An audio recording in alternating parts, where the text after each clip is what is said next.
بسم اللہ الرحمن الرحیم۔ شروع اللہ کے نام سے جو بڑا مہربان نہایت رحم والا ہے۔ تمام تعریفیں اللہ کے لیے ہیں جو پالنے والا ہے تمام جہانوں کا۔ معزز سامعین، السلام علیکم۔ آپ مجھے سن رہے ہیں ایچ کے وائس سٹوری سے، اور آج ایک نئی سٹوری کے ساتھ میں خدمت حاضر ہوں۔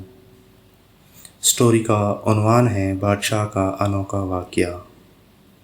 جب حضرت خواجہ قطب الدین بختیار کاکی رحمۃ اللہ علیہ کی وفات ہوئی تو گہرام مچ گیا۔ جنازہ تیار ہوا، ایک بڑے میدان میں لایا گیا۔ بے پناہ لوگ نماز جنازہ پڑھنے کے لیے آئے ہوئے تھے۔ انسانوں کا ایک سمندر تھا جو حد نگاہ تک نظر آتا تھا۔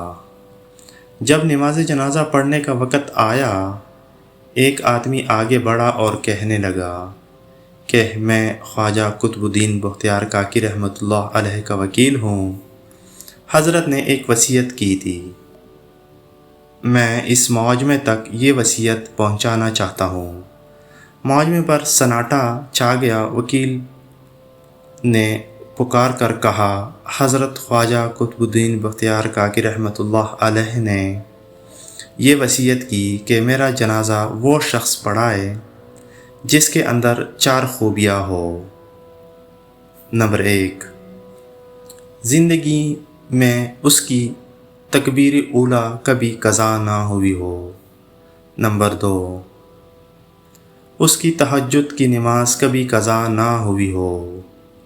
نمبر 3، اس نے غیر محرم پر کبھی بھی بری نظر نہ ڈالی ہو۔ نمبر 4، اتنا عبادت گزار ہو کہ اس نے عصر کی سنتی بھی کبھی نہ چھوڑی ہو۔ جس شخص میں یہ 4 خوبیاں ہو وہ میرا جنازہ پڑھائے۔ جب یہ بات سنائی گئی تو معجمے پر ایسا سناٹا چھایا کہ جیسے معجمے کو سانپ سونگھ گیا ہو۔ کافی دیر گزر گئی، کوئی نہ آگے بڑھا۔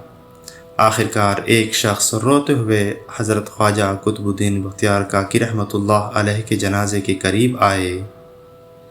جنازے سے چادر اٹھائی اور کہا، حضرت آپ خود تو فوت ہو گئے مگر میرا راز فاش کر دیا۔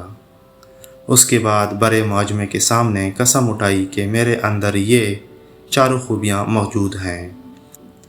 یہ شخص وقت کا بادشاہ شمس الدین التمش تھے۔